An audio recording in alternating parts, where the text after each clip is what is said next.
Sledeči program je financiran strani prijateljev in sodelavcev misionarske skupine Joyce Meyer. Vsakič, ko me Bog postavi na pravo pot, se mu zahvalim. Včasih bi se mu morala zahvaljevati pogosteje, kot si sama želim, veste. Prejšnji teden sem se mu ves dan zahvaljevala. Bila sem kot, hvala ti Bog, da si mi to pokazal, hvala ti Bog, da si mi to pokazal. In ob koncu dneva sem bila vesela, da lahko grem spat, da mi ne bi še pokazal kaj drugega.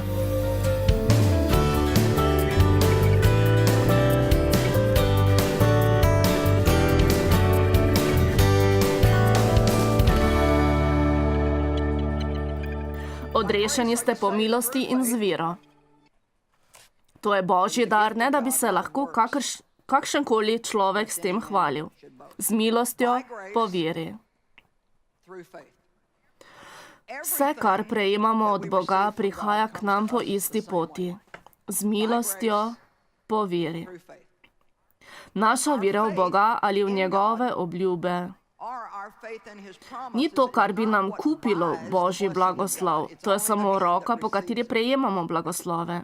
Samo Božja milost je tista, ki nam prinaša Božje življenje. Nobeden izmed nas ne more biti tako dober, da bi si zaslužil to, kar nam Bog daje. Zaradi tega ni treba, da smo potrti, ampak bi se morali čuditi Božji dobroti. Torej, z milostjo po veri. Rekli mi boste, rad bi imel vero. Resnica pa je ta, da ima vsakdo mero vere. To je iz pisma Rimljanom 12. poglavje. Vsak človek, vsak moški, vsaka ženska, vsak fant ali dekle ima svojo vero. Vi imate dovolj vere, da storite to, kar bi morali storiti v času, ki vam je na razpolago. Recite, jaz imam vero. Mogoče se vaša vera zdi slabotna, ker je niste veliko uporabljali. Ali pa uporabljate svojo vero le v določenih področjih. Vero, ki sem jo nekoč imela, sem uporabljala samo na področju odpuščanja grehov in sem upala, da bom nekoč prišla v nebesa. Nisem vedela, da bi lahko uporabljala svojo vero tudi na drugih področjih svojega življenja. Vi je nimate, ker niste za to prosili. Če prosite o veri, boste to tudi prejeli. Naj vam prav danes povem, da lahko prosite Boga za karkoli in za vse. Nikoli ga ne morete prositi za preveč. Rekli boste, kaj pa, če prosim Boga za napačne stvari? No, jih pač ne boste dobili. Ni nas potrebno skrbeti, kaj, če ne bi smel Boga prositi za to. Mogoče ga ne bi smel prositi. No, potem vam Bog tega ne bo dal. Sveto pismo nam pravi, da so določene stvari, za katere lahko prosimo Boga, vendar so v našem življenju cela področja, ki so v našem življenju posebna, edinstvena in izjemna. Sveto pismo vam ne pravi, koga bi poročili ali da bi si kupili nov avto, vendar nam da modrost. Če sledimo vodstvu Svetega Duha, bomo sledili modrosti in se naslonimo na Boga ter ga prosimo za pomoč. Tako lahko začnem s tem, da bomo imeli čudovito življenje. Vidite, jaz nisem vedela, da lahko uporabim vero, da bi premagala preteklost. Mislila sem, da sem svojo preteklostjo zapečatena, sem žrtev zlorabe. Sedaj se nikoli ne prikličem spomin, da sem bila žrtev zlorabe. Nikoli. Vi me ne boste slišali reči, da sem žrtev zlorabe, ker to nisem. Jaz sem nova stvaritev v Kristusu in hodim v zmagi. Ni pomembno, kaj se vam je zgodilo. Želim vas opogumiti, da se otresete vsake vrste mišljenja žrtve, ki ste jo bili navajeni. Ne morete biti žrtev in nova stvaritev v Kristusu. Tako vi imate vero. Kar smo storili v tem misijonskem delovanju, smo storili po veri. Vi resnično ne morete verjeti, kako neprimerna sem jaz za to delo. To je skoraj smešno, histerično in nenavadno. Da vem, da je to Bog. Zato v pismu Korinčanom 1. poglavje pravi, da je Bog namenoma izbral slabotne in nespametne iz sveta, da bi zmedel modre. On želi, da svet gleda in pravi, tu ni nobene možnosti. Ni šans, da bi lahko on to storil. Nato pa želi, da svet gleda na vas in vidijo Boga skozi vas. Amen. Samo Bogu je to v čast. Čutim se, koliko ljudi je kdaj pogledalo na vas in si mislilo, nobene poti ni, da bi se tak kdaj spreobrnil. Nobene možnosti nimaš, da bi to storil. Ampak, če položite svojo vero v Boga, potem boste lahko. Zares nisem imela nobenega načrta, da bom ta konec tedna poučevala o veri. Pravzaprav sem na to prišla nekega dne, ko sem prebirala v svojem naslanjaču poglavje pisma Filemonu, ki je v Svetem pismu. Ko sem prebrala 22. vrstico tega poglavja ali knjige, se mi je nekaj razodelo. Mislila sem, da bom poučevala, kako deluje vera. Zato po pravici imenujemo to zakoni vere. Zakon je nekaj, kar deluje po določeni zakonitosti. Težnost imenujemo po zakonu težnosti. To pomeni, da vsakič, ne samo včasih, vsakič, ko nekaj vržemo v zrak, to pade nazaj dol. Tako obstajajo tudi zakoni vere in kar jaz pojmujem z vero, so določeni načini, po katerih bo delovala vera in načini, po katerih ne bo delovala. Tako vi imate vero in recite, imam vero. Ker ne dobite ničesar od Boga, če ne uporabljate vere, mislim, da bi bilo zelo dobro, da bi se danes malo posvetili temu, da bi videli, če delamo to, kar bi morali delati.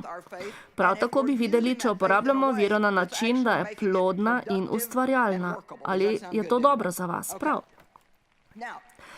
Prebrali bomo iz pisma Filemonu 1:22.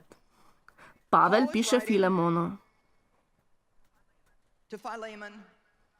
o njegovem sužnju Onesimusu, ki ga je zapustil in prišel pod Pavlovo zaščito. Postal je njegov duhovni sin in sedaj ga Pavel pošilja nazaj k Filemonu. On želi, da ga Filemon sprejme z vso hvaležnostjo in ga ne kaznuje, ker ga je zapustil. To je tudi ves namen pisma. Nato pa Pavel pravi, in to je med drugim zelo pomembno, Pavel je v zaporu in ne ve, kdaj bo prišel na svobodo.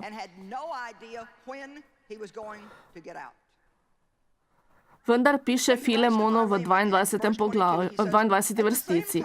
Ob enem pa mi tudi pripravi stanovanje v pričakovanju in gostoljubnosti, ker upam, da vam bom po vaših molitvah podarjen in bo moj prihod prekupen in izjemen. Glej, tukaj vidimo nekaj zelo pomembnega. Najprej pravi, jaz imam vero, ker vi molite zame, da bom prišel iz tega ven in vas bom lahko obiskal. Torej, on veruje v moč molitve. On verjame, da ko moli ali ko drugi molijo zanj, da se bodo odprla vrata za njegovo osvoboditev iz zapora. Ne molite, če ne molite v veri. Ko molite, molite enostavno, kakor otroci.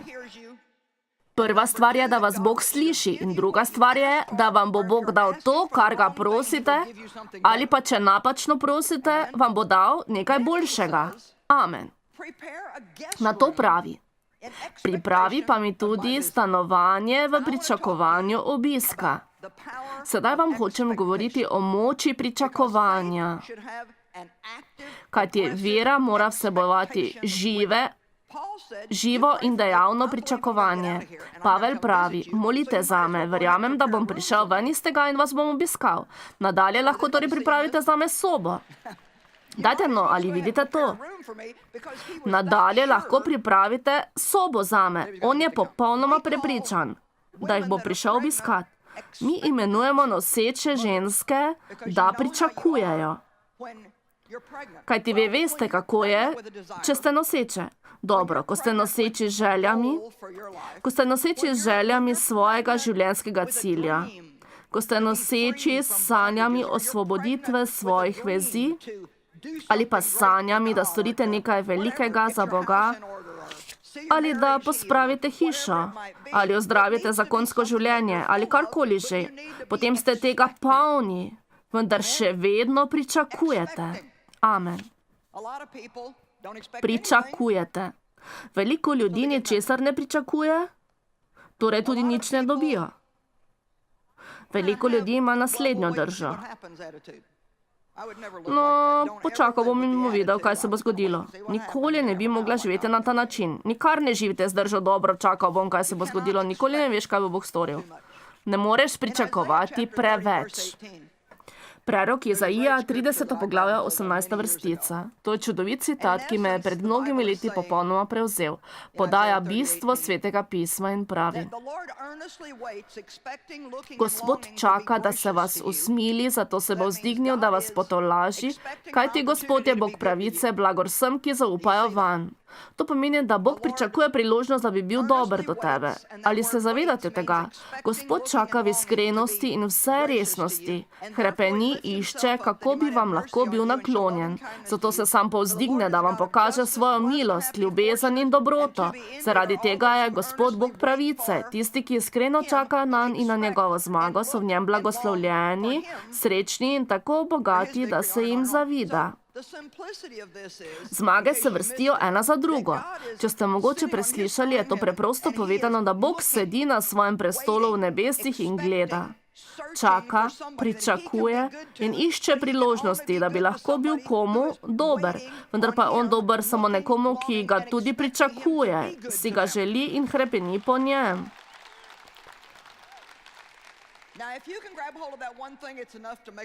Kaj, če bi se lahko zavzeli samo za to stvar? Dovolj je, da napravite velike življenjske spremembe. Naj vam nekaj povem. Kaj pričakujete? Ali pričakujete več tega, kar ste imeli v preteklosti? Še več težav? Več razočaranja? Ali pričakujete, da boste izgubili službo, ker ste slišali, da bodo odpuščali? No, torej kaj? Tudi če vas odpustijo, pričakujete, da vam bo Bog dal boljše delo, kakor pa je to, ki ste ga izgubili. Ne čakajte tako dolgo, da ste izgubljeni globoko v težavah. Začnite pričakovati sedaj. Ko ste polni pričakovanja, govorite o tem pričakovanju. Ne govorite o tem, kaj ste dobili. Govorite o tem, kaj pričakujete. Naj se prosim, kdo oklene tega in to tudi stori. Psalm 27, 14. vrstica. 27, 14. Upaj v Gospoda, bodi pogumen. Bodi drzen in pogumen. Tvoje srce naj se okrepi in utrdi. Da, upaj vanj, upaj v Gospoda. Vsakdo naj reče pričakujem. Veliko bomo govorili o preroku Izaiju 40:31 in tisti trenutek, ko ga bom navedla, ga boste spoznali. Ljudje vsakič ploskajo, ko jim navedem to besedilo. Tisti pa, ki zaupajo Gospoda, obnavljajo svojo moč, vzdigujejo trup kakor orli, tekajo pa ne opešajo, hodijo pa ne omagajo. Mi pa si mislimo, da smo kot...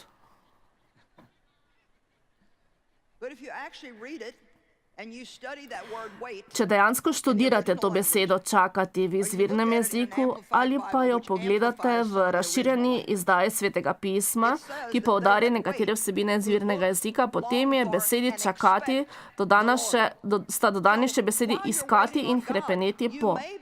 Medtem, ko čakate na Boga, morda ne boste delali nič fizičnega, kajti mogoče ste v takšnih okoliščinah življenja, da ne morete ničesar storiti. Tako včasih rečemo, samo na Boga je treba počakati. Kljub temu, da niste aktivni, pa je to čakanje nekaj, kar reši vaše težave. Vi ste duhovno zelo dejavni.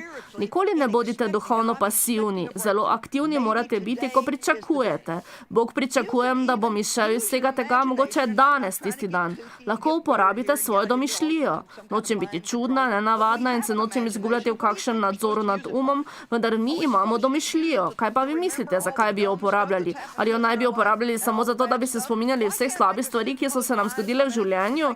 Zakaj ne morem samo sedeti in zapreti oči za 1 minuto na dan in se reči, Bog, sedaj bom sanjal 1 minuto in si predstavlja, kakšno bo življenje moje, ko bom izšel iz vsega tega. Dobro se zavedam, da je to življenje že na poti. Amen. Vera je polna pričakovanj. Druga stvar. Razumeti moramo, da je vera edina stvar, ki ugaja Bogu. Pismo Hebrejcem 11:6. Brez vere pa je nemogoče ugajati Bogu. Tisti, ki pristopijo k njemu, morajo verjeti, da on je. Še vedno mi je všeč drugi del vestice. On bo namreč poplačal te, ki ga vztrajno iščejo. Njemu ni samo do tega, da verujemo vanj, da obstaja, ampak hoče, da vztrajno študirate Božjo besedo, iščete Boga, redno molite in prebivate z Bogom. Vi pričakujete nagrado. Pričakujete nagrado. Če služite Bogu, vaš zaslužek ne bo izostal. Amen. Prav tako kot vi pričakujete svoj dnevni, tedenski ali mesečni zaslužek, kako pač prejemate plačo, prav tako lahko pričakujete Božji lon. Od Boga bi morali pričakovati povračilo. Če študirate to besedo povračilo, vidite, da je Bog v Svetem pismu vedno znova obljubil, da če počnemo prave stvari, delamo prave izbire, da bomo imeli povračilo v našem življenju. Prav sedaj ste nekateri izmed vas v času sejanja. Sejanje in oranje ni tako navdušujoče. Vendar pa kmet nikoli ne seje, ne da bi imel v misli žetev. On ne gre, ne zorje zemlje, očisti polje kamnov, zaliva sadike in si misli pri tem: ojoj, ne vem, če bo kaj zraslo, ne vem. Ne, on pričakuje žetev. Sejati moramo v pričakovanju. Zato ne dajajte. Za Božje kraljestvo ne bi smeli nikoli dajati finančno tako, da bi pričakovali nekaj nazaj. To ni dober namen za dajanje. Dajati bi morali v namenu, da bo nekdo s tem blagoslovljen in bo slavil Boga. Sejati moramo v pričakovanju, tako da osvobodimo svojo vero, da smo pokorni Bogu in storimo to, kar od nas zahteva. Zato mu lahko zaupam in ga prosim, da je izpolnil vse moje potrebe glede na obilje milosti po Jezusu Kristusu. Dajati je zelo modro, kajti vi sejete za svojo prihodnost. Brez vere je nemogoče ugajati Bogu. Samo tisto šteje, kar delamo v veri.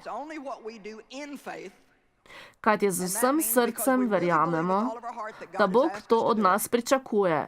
On se veseli samo tega, kar storimo iz vere in kar storimo v poveličevanju Boga. S tem je zadovoljen. Pismo Rimljanom 14:23. Karkoli ne izvira iz vere, je greh. Če sedaj sede premišljujete o tem, potem vas lahko popolnoma prevzame. Karkoli ne delam v veri, je greh. Strah je greh. Skrbi so greh. Koliko izmed vas se pritožuje zaradi vere? Pritoževanje torej ni samo nekaj... To je namreč greh. Zato moramo redno izreči: hvala ti, Jezus, da si mi odpustil vse moje grehe in sem očiščen po predragoceni krvi Jezusa Kristusa. Amen. Aleluja. Ne poroči nekoga, če z njim nisi povezan v veri. Prvič sem se poročila, ko sem imela 18 let. Globoko v sebi sem vedela, da je to napaka. Vendar, ker me je moj oče spolno zlorabljal, sem mislila, da me noben ne bo hotel in sem zagrabila kar prvo priložnost, ki se je pojavila. In mislim, da veliko ljudi stori prav to. Tako so obupani. Strah jih je, da ne bodo nikoli nobenega imeli ali pa se hočejo osvoboditi samote in storijo nekaj, kar jim povzroči nemir. Nato pa trpijo veliko let. Ničesar ne storite, če o tem nimate miru. Če ne morete storiti v veri, to, kar nameravate storiti, potem ne delajte nič. Ne dopustite, da bi počeli nekaj zaradi svojih prijateljev, če veste, da tega ne bi smeli delati. Če se ne počutite prav, da bi šli gledati določen film, potem tega ne storite. Nič me ne zanima, če vsak znanec gre tja, kajti če tega ne morete storiti v veri, dajte, no. No, na tej strani ste nekoliko tiho. Ne vem o vas, vendar jaz imam rada takšen način. Rada imam, da me Božja beseda izzove. Rada imam, ko me Bog pokara ali popravi ali kaznuje. Nimam rada občutka, da sem storila nekaj narobe, vendar sem vesela, če me Bog opominja. Nikoli nisem zaradi tega obsojena, zaradi tega sem vznemirjena. Bogu se zahvalim vsakeč, ko me obsodi. Včasih bi se mu morala zahvaliti bolj, kot se sama potrudim. Vendar veste, prejšnji teden en dan sem se mu ves dan zahvaljevala, da mi je nekaj pokazal. Takole sem bila razpoložena. Hvala ti, Bog, da si mi to pokazal. Hvala ti, Bog. Veste, hvala ti, Bog, da si mi to pokazal. In ob koncu dneva sem bila tako vesela, da je čas, da grem v posteljo, drugače bi mi še kaj več pokazal. Hvala Bogu, da ni vsak dan takšen. Če se vsak dan zahvaljujete Bogu, ni vedno tako, vendar pa se naučite tega prijateljstva s kraljem, kraljev in gospodom nad gospodi, kajti on vas ljubi in to je dovolj, da vas ne bo zapustil v zmešnjavi, v kateri ste. Rada imam to, rada imam. Če se sedaj dotikam vašega načina ravnanja, ko pravim, da je vse, kar ni po veri greh, potem se tega veselite. Vse, kar vas zvija na vaših sedežih, je nekaj, kar potrebujete. Tretjič. Vera mora biti osnovana na Božji besedi. Bolj kot karkoli, moramo imeti vero v Boga. Sveto pismo pravi, imejte vero v Boga. Prej sem vam že povedala, da mi vsi imamo vero. Vsakomur je dodeljena prava mera vere. Naj vam nekaj povem. Kaj delate s to vero, je popolnoma odvisno od vas. Lahko postavite vero vase. Ta ne bo delovala. Vendar, če hočete poskusiti za nekaj let in se počutiti bedno, potem to kar storite. Vso svojo vero lahko postavite v ljudi. Jaz ne pravim, da ne bi smeli zaupati ljudem, vendar vam lahko povem, da vas bodo ljudje razočarali in zapustili. Nimamo možnosti, da ne bi razočarali eden drugega, ker nismo popolni. Zato ne dajete takšnega zaupanja v ljudi, saj to pripada samo Bogu. Lahko zaupate ljudem, vendar ne pojdite predaleč. Tisti trenutek, ko začnete gledati na drugega in si misliti, da vas ne bo nikoli ranil, ste v velikih težavah. Ne postavite svoje vere v svetovno ureditev. Bodite previdni, da ste odvisni samo od Boga. Bodite odvisni od Boga. Naša dežela je postala mogočna, ker so možje in žene, ki so prišli sem, bili naslonjeni na Boga. Naš narod bi se moral vrniti nazaj in postati odvisen od Boga. Politika brez Boga je zelo nevarna stvar. Vera mora imeti osnovo. Najprej verujte v Boga.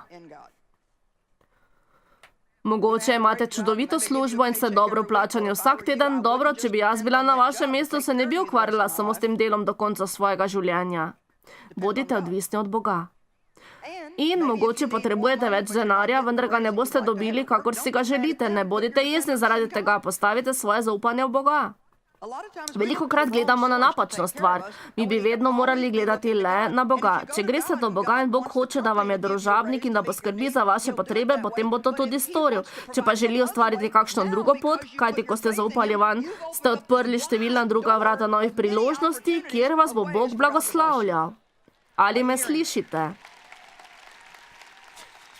Nekateri izmed vas pa gledajo le en vir. Gledate na svoje delo. Morate gledati na svoje delo, vendar pa morate gledati na Boga.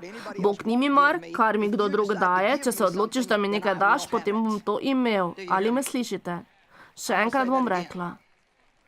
Bogu morate reči, ni mi mar, kar mi kdo drug ne bo dal. Če hočeš, da nekaj imam, me od tega ne bo odvrnil noben hudič v peklu, niti kakšna oseba na zemlji. Amen.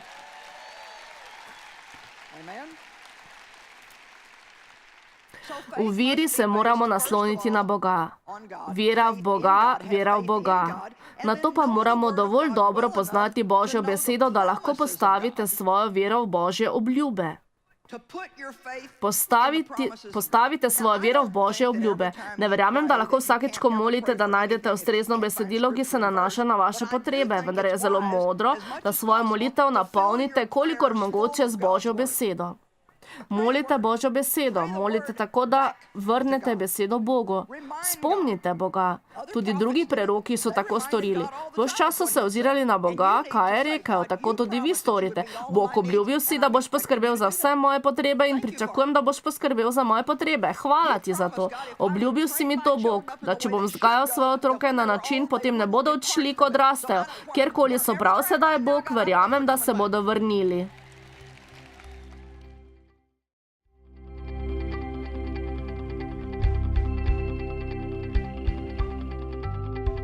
Predvajana oddaja je bila plačana strani prijateljev in sodelavcev misionarske skupine Joyce Meyer.